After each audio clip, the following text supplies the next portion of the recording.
Welcome to Chulbul TV. एक दिन कालू कौवा अपने घर से जंगल की तरफ जा रहा था कि एक दरख्त पर एक कबूतर बहुत परेशान बैठा था। कालू इसके पास गया और कहने लगा, क्या सोच रहे हो कबूतर भाई?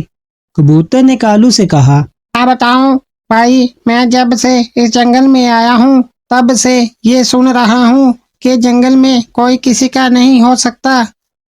कालू ने कहा, अरे नहीं कबूतर भाई, ऐसी तो कोई बात नहीं है। तुमको कोई गलतफहमी हो गई है। ऐसा कुछ नहीं, इस जंगल में तो सब बहुत प्यार और मोहब्बत से रहते हैं। चलो आओ मेरे साथ।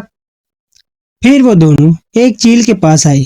चील ने कालू और कबूतर को देखकर इनको खुश आमदीद कहा और कहा, आलो, ये तो तुमने बहुत अच्छा किया जो नए मेहमान को भी अपने साथ ले आए हो। फिर कालू चील से कहने लगा, क्या बताऊं चील भाई, हमारा मेहमान हमसे बहुत बदगुमान है। चील ने कबूतर से पूछा, कबूतर मियाँ, ये कालू क्या कह रहा है? तुम ऐसा क्यों सोच रहे हो?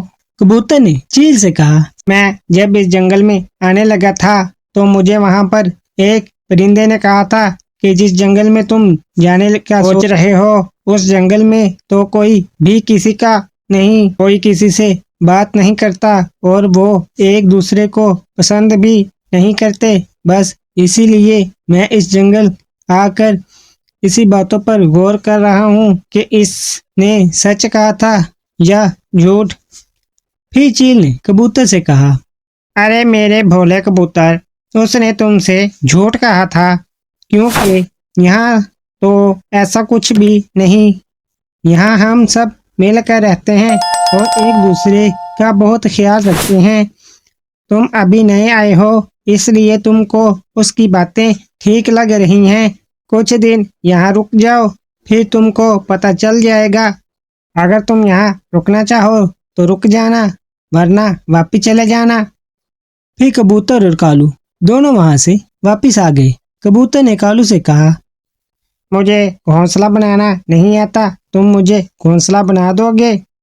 कालू ने कबूतर से कहा, ये तो कोई बात नहीं, तुम परेशान ना हो। कालू कबूतर से बातें करता रहा और घोंसला भी बनाता रहा। बातों बातों में कालू ने कबूतर के लिए एक घोंसला बना दिया। कबूतर ने कालू से कहा, ये तो तुमने कमाल कर दिया, मगर मैंने तुमसे झूठ बोला था।